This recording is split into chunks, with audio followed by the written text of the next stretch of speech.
Olá! Vamos falar sobre como distinguir uma imagem gerada por uma inteligência artificial de um ser humano? O crescimento das fraudes cibernéticas e o avanço rápido das inteligências artificiais altamente capazes podem sobrecarregar a internet com atividades enganosas, comprometendo a privacidade e a integridade. Assim, a ideia de ter um sistema que autentica a presença humana na web se torna cada vez mais relevante. Mas quais são as ameaças crescentes da IA? É a questão de não conseguir distinguir o que é um conteúdo ou uma imagem gerada por uma inteligência artificial. Como, por exemplo, os vídeos deepfakes gerados do ator Tom Cruise, que foram criados utilizando inteligência artificial, ou uma reunião falsa, criada por um fraudador utilizando inteligência artificial, através da qual o funcionário foi convencido a fazer uma transferência de 25 milhões de dólares porque pareceu estar falando com o diretor financeiro da multinacional. Também estão sendo criados agentes autônomos de IA, como o Claude 3.5, que é o primeiro modelo de IA de fronteira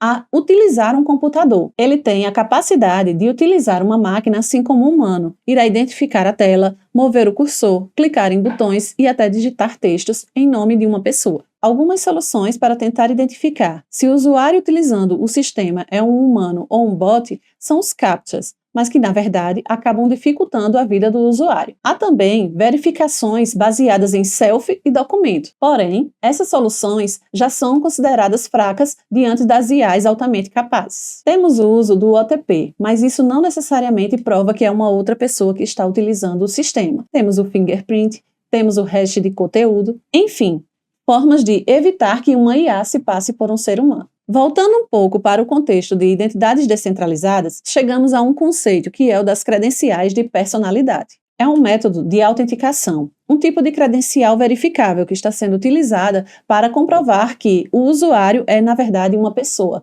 e não uma IA ou um bot, e nesta prova não revela a sua identidade pessoal.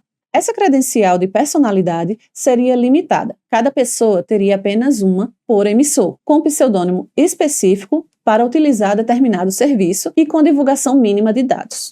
Por que essa credencial conseguiria distinguir um humano de uma IA? Porque ele parte de duas premissas. A primeira, a incapacidade da IA de imitar pessoas offline. E o segundo seria a resistência a sistemas criptográficos. Como podemos ver na imagem, o modelo de emissão e de utilização dessa credencial é bem semelhante ao da credencial da W3C.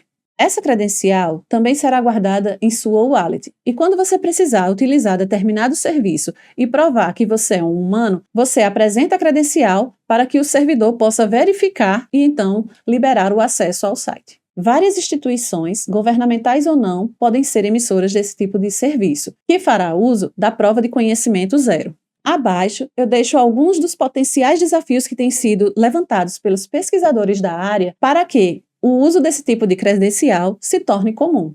E você, já conhecia esse tipo de credencial de personalidade? Continue nos acompanhando para ser apresentados a novos conteúdos assim como este. Até logo!